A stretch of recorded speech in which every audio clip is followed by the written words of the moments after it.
일요일 저녁에는 농구 이야기와 함께합니다. 다양한 농구 이야기를 전하는 주간 농구 시작하겠습니다. 손대범 농구 전문 기자 조현일 해설위원과 함께합니다. 두 분 어서 오십시오. 안녕하십니까. 오랜만입니다. 반갑습니다. 네. 근데 박재민 씨가 잠깐 휴식기에 들어갔습니다. 한 분이 없어요. 네, 휴식이 필요해서 잠깐 하차했는데 네. NBA 개막과 함께 돌아올 예정이라고 하니까 조금만 더 기다려주시면 될 것 같습니다. 알겠습니다. 자, 당분간은 이제 조선 두 분의 의존을 해서 주간 농구 진행해보도록 할 텐데 더 잘 부탁드리도록 하겠습니다. 열심히 하겠습니다. 네, 크게 걱정은 안 되고요. 또한 크게 기대도 안 됩니다. 네. 저는 근데 빠질 위험성이 없는데 네. 손대범 위원은 여자 프로농구 개막하면 네, 또 자주 빠졌고 또 출석률이 굉장히 저조했는데 그런 네. 부분들은 또 청취자 여러분들께서 또 잘 감안해 주셨으면 합니다. 알겠습니다. 네. 할 말이 없네. 여기서 한마디 좀 딱 멋지게 받아쳐야 되는데 아쉽습니다. 그런데 진짜 오랜만에 뵌 것 같아요. 지금 3주 동안 못 뵀죠? 3주? 네. 4주? 2주? 이 부득이하게 출석률 운운했던 조현일 위원이 빠지면서 방송이 성립이 되지 못했죠. 조현일 위원은 심지어 외도였잖아요. 굉장히 아쉬웠습니다. 영화 촬영 갔다고 그러셨나요? 뭐 이런저런 공사다망한 일이 있어가지고 네, 이제부터는 뭐 출석이 100%다라고. 공사다망 이렇게 아름답게 돼 있나요? 알겠습니다. 자, NBA 소식 오늘 하루 함께 하도록 하겠습니다. 우리가 못 보던 사이에 미첼의 트레이드도 성사가 됐습니다. 근데 이렇게 되면 유타에서는 원투 펀치가 다 나가버린 거 아닌가요? 그렇죠. 도노반 미첼 선수가 예상 외로 클리브랜드 캐벌리어스로 트레이드가 됐습니다. 네. 이에 따라서 유타 재즈는 데니 에인지 사장이 취임한 이래 루디 고베어와 도노반 미첼, 유타의 미래로 불렸던 두 선수를 모두 트레이드하면서 아예 새로운 판을 짜게 되었습니다. 아니 근데 저 생각에는 타격이 좀 많이 클 것 같은데 이런 사장의 결정에 두 분께서는 설마 잘한 결정이라고 생각을 하시나요? 우선 데니 엔지 사장 하면은 사실 보선 셀틱스 때부터 트레이드의 아주 귀재다 이런 평가를 받았었는데 유타 재즈를 맡고 나서 본인이 직접 본 바에 따르면 네. 서로를 믿었다고 보기는 어렵다 이런 얘기를 했습니다. 또 현지에서는 사실 도노반 미첼과 루디 고베어가 사이가 나쁜 건 아니지만 또 서로가 딱히 믿고 의지하지는 않는다 이런 얘기를 했었거든요. 네. 네, 그래서 데니 엔지 단장이 이제 이런 이야기를 했었는데 워낙 또 판 갈아엎는 걸 좋아하는 인물이기도 하고 본인의 행보를 좀 뒷받침하기 위해서 또 떠나간 선수를 좀 소재로 활용한 게 아닐까라는 생각도 좀 듭니다. 근데 늘 보면 정규 시즌 때는 성적을 잘 내다가 네. 플레이오프 때 서로 가장 믿음이 필요했던 그 무대에서 늘 아쉬운 모습을 보였기 때문에 아마도 리셋 버튼을 누르고 싶지 않았나 싶어요. 그런 면에서 봤을 때는 사실 저는 미첼 정도는 남겨놓지 않을까 싶었지만 아예 체질 개선을 택한 것 같습니다. 그렇군요. 그동안에 이제 기존까지의 데니 에인지 사장의 행보를 보면은 그래도 뭔가 보관이 없지는 않을 것이다라는 생각이 들기도 하네요. 자, 그렇다면은 이번 시즌은 좀 다를까요? 사실 이번 시즌 유타 재즈는 거의 쉬어간다고 봐야겠죠. 네, 원투펀치도 다 팔았고 그리고 기존의 보얀 보그다노비치나 또 이 마이크 콘리 그리고 조던 클락슨 이런 선수들을 거의 시장에 내놨거든요. 그리고 지금 유타 재즈가 가장 원하는 건 이 드래프트 지명권인데 현재까지 이 드래프트 지명권을 오클라호마 시티 선더 다음으로 많이 가지고 있어요. 네. 그리고 방금 말씀드렸던 이 3명의 베테랑들을 팔고 반대급부로 또 더 많은 픽을 가져온다면 결국 유타 재즈가 원하는 리빌딩 속도는 빨라지겠지만 당분간은 20승, 25승 팀의 신세를 벗어나지 못할 것 같습니다. 확실히 진짜 말씀처럼 이번 시즌은 좀 쉬어간다라고 보여야겠네요. 자, 그리고 적에서 동지로 만난 웨스트브룩과 베벌리의 이야기도 계속 화제가 되고 있죠. 네, 미네소타 팀벌브스와 LA 레이커스 트레이드를 통해서 패트릭 베벌리가 이제 레이커스에 오게 됐습니다. 네. 이 베벌리가 레이커스에 왔다는 것은 사실은 이 러셀 웨스트브룩과의 관계 때문에 더 화제가 됐는데요. 이 웨스트브룩과 베벌리는 굉장한 유명한 앙숙이죠. 네. 또 베벌리가 웨스트브룩 부상을 입히기도 했었고요. 그런데 의외로 이 두 선수가 공식석상에서는 굉장히 가까운 모습을 보였습니다. 서로 입장할 때도 서로 수다를 떠는 모습도 보였고 서로 돕겠다는 얘기도 보였고요. 좀 의외의 모습을 보였는데 네. 프로답다라는 생각이 들었고 베벌리가 이런 말을 했죠. 르브론 제임스, 앤서니 데이비스와 함께 뛰는 것이 아니라 두 선수가 나와 함께 뛰는 것이다. 라면서 굉장히 자신감을 가득 찬 모습을 보였는데 굉장히 만족스럽습니다. 네. 프로라면은 그런 배짱이 있어야죠. 그렇군요. 웨스트브룩은 혹시나 무슨 별말은 말이 없었나요? 그냥 일단은 환담을 나눈 모습 정도만 눈에 띄었나요? 그렇죠. 일단 패트릭 베벌리가 이제 주로 또 이야기를 많이 하는 입장인데 베벌리가 그런 얘기를 했습니다. 웨스트브룩 과의 관계에 대해서 2, 3년 전에 이런 질문을 받았을 때도 나는 항상 뛰고 싶었던 선수 가운데 하나가 웨스트브룩이었다. 이런 이야기를 했었고, 자, 웨스트브룩 같은 경우에는 이제 베벌리가 입단 환영 기자회견을 가졌을 때 굳이 나오지 않았어도 됐거든요. 네. 그런데 기자회견 옆에 기다리고 있다가 베벌리에게 또 수건을 건네주면서 또 서로 화기애애한 장면을 연출하기도 했었습니다. 그리고 나서 베벌리가 이게 웨스트브룩의 올 시즌 첫 어시스트인데 또 이렇게 받아치기도 했었거든요. 네, 그래서 둘 간의 관계가 사실은 거의 뭐 원수와도 가까웠었는데 예상외로 둘 모두 쿨한 모습을 보여줬습니다. 둘이 포장마차 한번 간 게 아닌가. 네. 회포 풀고 네. 잘해보자. 네. 늘 약간 좀 불안한 좀 이제 불협화음 소식을 전해드리다가 또 이런 것도 또 기분이 좋네요. 알겠습니다. 자, 그러면은 이제 굵직한 트레이드는 모두 끝이 났다라고 봐야 할까요? 그렇죠. 저희가 매주 얘기했던 뭐 듀란트라든지 어빙이라든지 미첼이라든지 모든 게 다 막을 내린 셈이 됐기 때문에 네. 뭐 사실상 이제 슈퍼스타들의 이동은 끝났다고 보고요. 다만 이제 카멜로 앤서니 뭐 지금은 이제 슈퍼스타 자리에서 내려오긴 했지만 여전히 뭐 유명세를 떨치는 선수잖아요. 네. 한동안 보스턴 셀틱스가 이제 다닐로 갈리랄이라는 벤치 멤버의 부상 때문에 그 공백을 메우기 위해서 앤서니를 영입하지 않을까 싶었는데 이 보스턴은 또 공식적으로 부인을 했죠.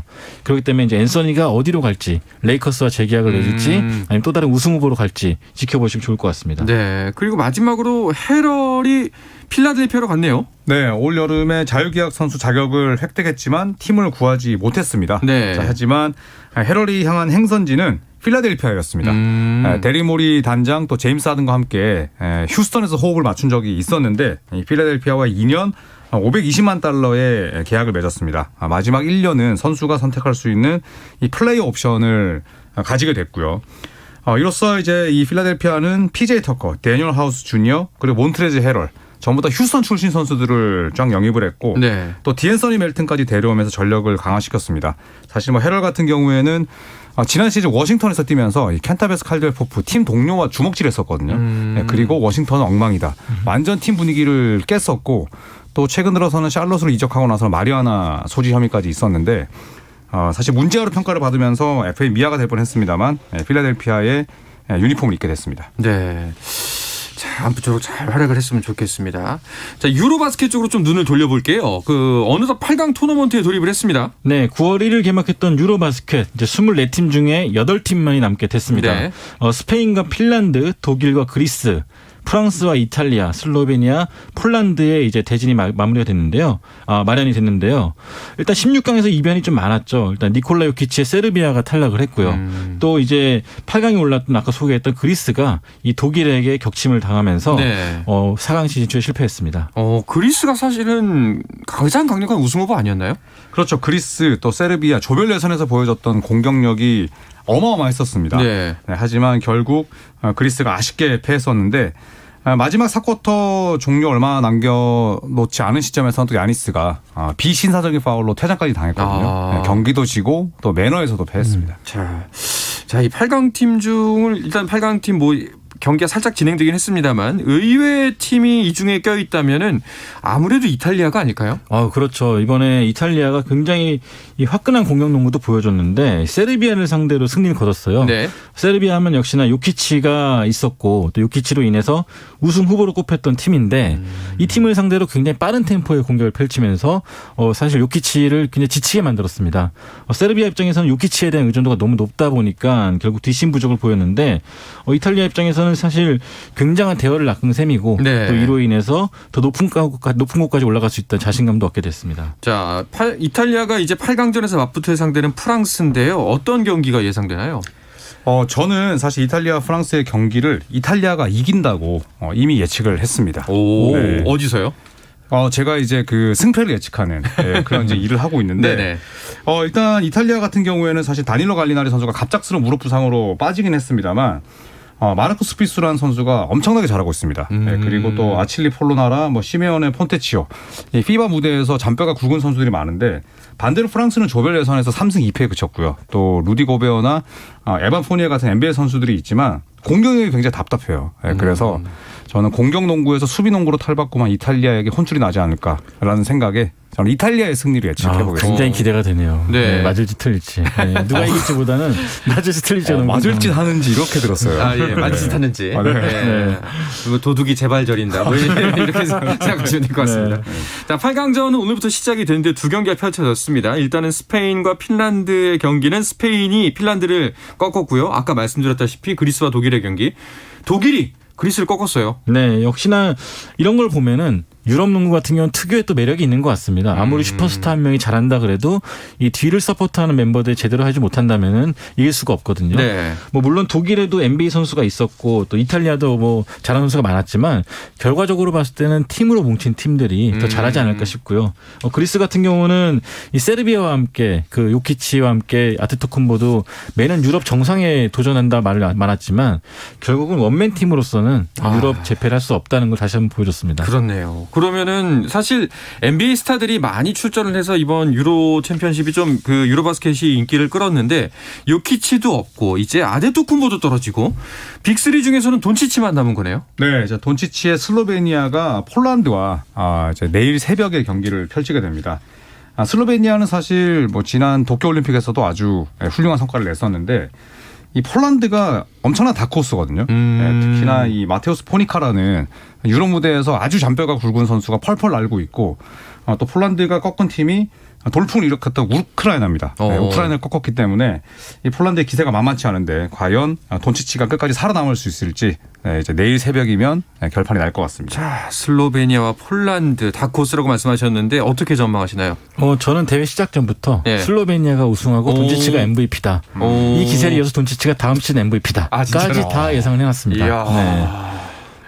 너무 지나친 예상 아닌가요? 그러니까요. 아닙니다. 충분히 납득할 만한. 명절 네. 이후에 너무 지르는 거 아닌가? 너무 마음이 풍족해졌나? 약간 이런 생각이 들기도 합니다. 자, 그러면은 지금 손대범 위원 같은 경우에 슬로베니아가 우승까지 한다라고 예상을 하셨고 조 의원은 어떠세요?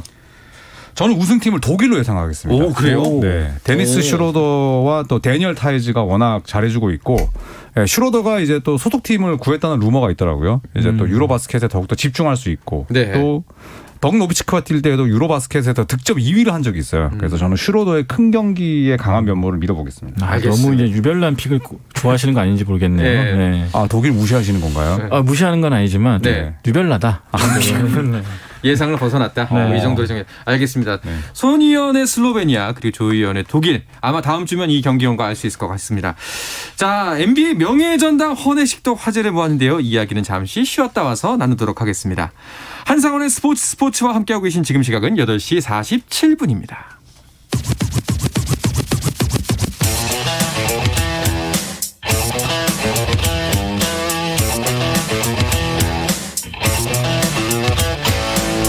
짜릿함이 살아있는 시간 한상원의 스포츠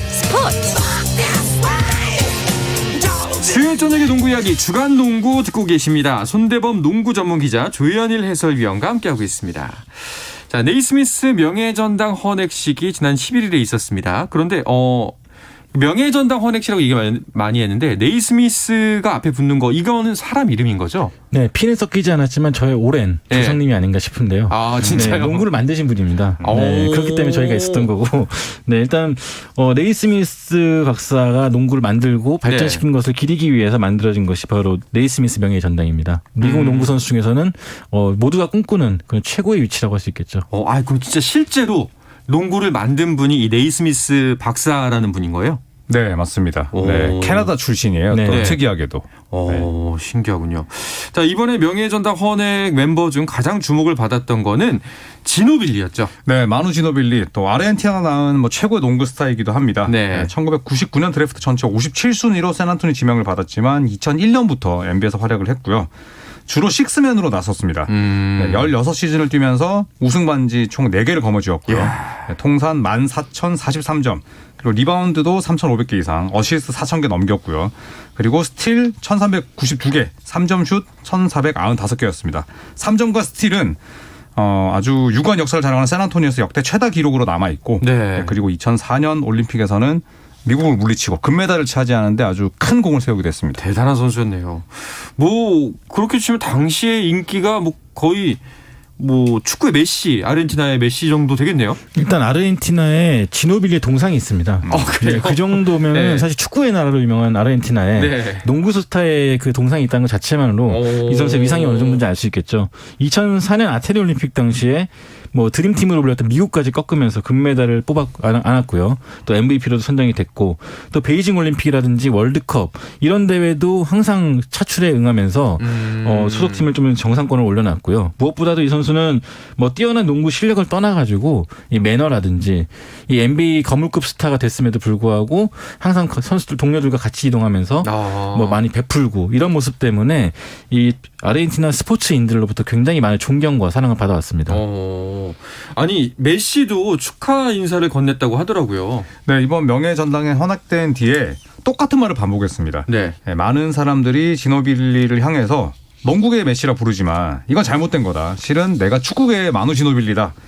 이렇게 불려야 되는 게 맞다라고 얘기를 했는데 네. 이번 명예전당뿐만 아니라 그 전부터 이 리오넬 메시가 매번 지노빌리에 대해서 이렇게 얘기를 해왔어요.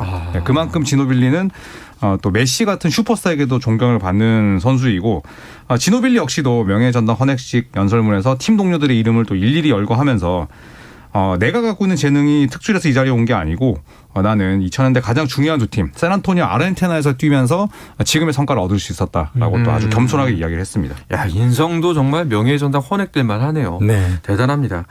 그 정말 하이라이트 필름을 저는 이제 찾아봤거든요. 약간 만능형 선수더라고요. 그렇죠. 또 게다가 예. 젊은 시절엔 차인표 씨를 좀 닮아가지고 굉장히 미남형으로 인기가 많았는데 네. 뭐 좀 체구는 작았지만 뭐 머리가 좀 많이 벗겨지시더라고요 중간에. 네. 예. 그러면서 실력이 좋아졌어요. 근데 굉장히 올어라운드 플레이어로 유명했죠. 또 클러치 타임 때도 이 빅샷 터트리기 주저하지 않았던 그런 네. 강심장을 갖고 있었고요. 정말 대단한 선수였던 것 같습니다. 내년에는 또 이제 어떤 선수들이 이름을 올릴지에 대한 이야기가 벌써부터 나오고 있다고요? 네, ESPN이 지난 12일에 2023년부터 2025년까지 순차적으로 명예전당 후보가 될 만한 NBA 선수들이 예상을 했습니다. 우선 2003년 후보로는 덩 노비츠키와 드웨인 웨이드. 네, 둘이 또 NBA 파이널에서 네. 두 번이나 맞붙었었죠. 사실 썩 사이가 좋진 않았는데 나란히 은퇴를 했기 때문에 또 나란히 후보로 언급이 됐고요. 토니 파커 역시도 2023년 후보입니다. 또 2024년 후보로는 NBA에서 20년 이상 뛰었던 덩크왕 빈스 카터가 있겠고 2025년에는 역시나 NBA와 FIBA 양 무대에서 엄청난 족적을 남긴 파우 가솔 선수가 가장 유력한 후보로 꼽히고 있습니다. 뭐 이름 하나하나 들어도 모두 선수가 다 자격이 있어 보이네요.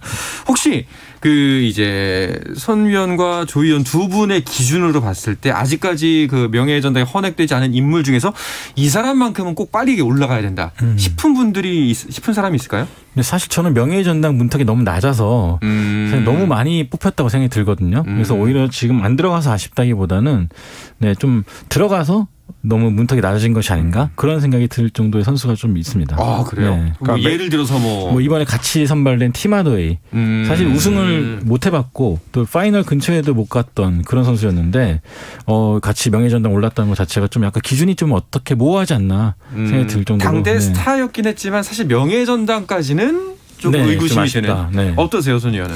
그러니까 저도 이제 사실 메이저리그와 비교해서 더 그런 것 같아요. 메이저리그는 명예전당 들어가기가 너무 힘들고 그렇죠. NBA는 명예전당 들어가기가 상대적으로 너무 쉽다 보니까 좀 더 대조되는 면이 있는데 저 역시도 이제 팀 하더웨이가 은퇴하고 나서 한참 뒤에 명예전당에 들어갔지만 과연 이 명예전당에 들어갈 만한 족적을 남겼느냐 이렇게 묻는다면 약간 고개를 좀 가로젓게 됩니다. 확실히 그 부분은 만약에 장기적인 관점에서 본다면 지금이야 사실 예전에 내가 좋아했던 선수들이 그런 자리에 올라간다는 건 굉장히 팬으로서 기쁜 일이지만 장기적으로 본다면은 좀 이름값이 낮아지지 않나. 그렇죠. 명예전당이라는 이름값 자체가 네. 좀 그런 부분도 생각할 지점이 있네요. 알겠습니다. 자, 그런데 NBA 소식 또 한 가지가 그 NBA 사무국이 로버트 사버 피닉스 선즈 구단주가 있는데 이 구단주에게 1년 자격정지 징계를 내렸다는 소식이 있네요. 네, 피닉스 선즈의 뭐 괴짜라고 부르긴 좀 아니고 좀 약간 기행을 일삼았던 로버트 네. 사버 구단주가 리그로부터 징계를 받았습니다. NBA 같은 경우는 굉장히 오랫동안 300명 이상의 그 대상으로 그 조사를 하면서 이 로버트 사버의 기행을 좀 밝혀냈는데 뭐 인종차별적인 언어 사용 또 성적인 언행, 따돌림 이렇게 좀 구단을 대표하는 인물답지 않게 가볍고 모욕적인 인사를 좀 일삼았던 것으로 알려졌습니다. 이에 따라서 NBA는 사보 구단주에게 1년간 자격 정지를 내렸어요. 이에 따라서 이제 사보 같은 경우는 사무실은 물론이고 뭐 훈련 시설, NBA 관련 어떤 행사도 참여할 수 없게 되었습니다. 그리고 벌금이 $10,000,000예요. 그러니까 벌금을 140억 원을 내게 됐는데 140억 원? 네, 로버트 사보 구단주 할 때 이제 그 철자 이름이 S인데 거기다가 이제 달러의 S를 붙일 정도로 이분이 엄청나게 짠돌이거든요. 그런데 지금 $10,000,000을 내야 돼서 거기에 대해서 이건 부당하다. 지금 반성은커녕 네. 네, 도리어 지금 썽을 내고 있습니다. 근데 정말 지가 했으면 네. 구단주한테 1년 자격정지 줬을까 싶기도 해요, 사실. 그러니까 어지간했으면 NBA도 예. 가만히 있었을 텐데 네. 300명 이상을 조사했다는 건 맞아요. 그만큼 문제가 심각했다는 게 아닌가 싶어요. 문서가 총 8만 건 이상 나왔고 8만 건이요? 11개월에 걸쳐서 NBA가 손이어 말씀대로 320명을 만나서 네. 이런 결과를 도출했습니다. 뭐 자세한 내용 우리가 알 수는 없겠지만 알게 된다면 $10,000,000도 싸다 이런 얘기가 나올 법도 할 것 같습니다. 네, 자세한 내용이 나왔지만 싸게 막았다라고 봅니다. 네. 알겠습니다. 또 어떤 소식들이 눈길을 끌었나요? 일단 WNBA의 전설이죠. 시애틀 스톰의 수 버드 선수가 지난 플레이오프를 끝으로 은퇴를 가졌습니다. 네. 애초에 이제 마지막 시즌이라고 밝히고 뛰었던 수 버드 선수인데 라스베가스 에이시스와의 플레이오프 시리즈를 끝으로 은퇴를 했는데요. 이 선수가 WNBA 프로 선수로서만 21년을 뛰었어요. 그러니까 저랑 동갑이거든요. 40살 훨씬 넘겼는데도 네. 불구하고 이 젊은 선수들과 경쟁하면서 또 클러치 차임에도 슛을 던지고 굉장한 또 오랫동안 한결같은 기량을 보였습니다. 야, 이런 선수가 또 이제 명예의 전당에 헌액이 돼야죠. 이런 그렇죠. 선수는 인정입니까? 무조건 가야죠. 이 선수는 알겠습니다. 예. 올림픽 금메달도 3회 연속으로 수상했을 정도로 굉장히 뛰어난 기량을 보였습니다. 알겠습니다. 자, 시간이 얼마 남지 않았는데요. 국내 농구 소식도 빠르게 알아보도록 하겠습니다. KBL 프로농구 개막 이제 한 달 정도밖에 남지 않았죠? 네, 개막이 10월 15일에 하게 됩니다. 2022-23 시즌 활약할 또 외국인 선수들도 대부분 가세했는데 또 KCC 같은 경우에는 갑자기 또 타일러 데이비스가 또 입국하지 않으면서 또 이별을 하게 됐거든요. 네, 지금 개막이 얼마 남지 않은 상황에서 또 여러 변수들이 생기고 있고 또 각 구단들은 뭐 실전 감각을 통해서 전력을 끌어올리고 있는데 프로팀들끼리 연습 경기를 통해서 또 매치핏도 함께 끌어올리고 있습니다. 네, 또 통영에서 KBL 컵대회도 열리네요. 네, 그렇습니다. 일단 뭐 매 시즌 전에 열리는 KBL 팬들의 또 소중한 행사 중 하나인데요. KBL 10개 구단과 국군체육부대 상무까지 이 전체 11개 팀이 참가해서 4개 조 조별 예선을 치르고 그걸 토대로 4강 토너먼트로 우승을 가리게 됩니다. 자, 이제 개막이 10월 15일. 정말 오늘이 이제 9월 14일이니까요. 진짜 한 달밖에 남지 않았습니다. 또 이제 개막되면 또 매일매일 즐거운 소식 전해드릴 수 있을 것 같은데 두 분 다 이제 빠지시면 안 됩니다. 네, 결정 없이 달리겠습니다. 알겠습니다. 네, 좋습니다.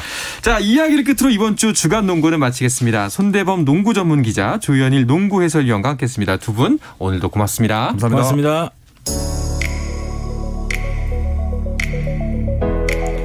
자, 내일도 저녁 8시 30분에 뵙겠습니다. 한상원의 스포츠.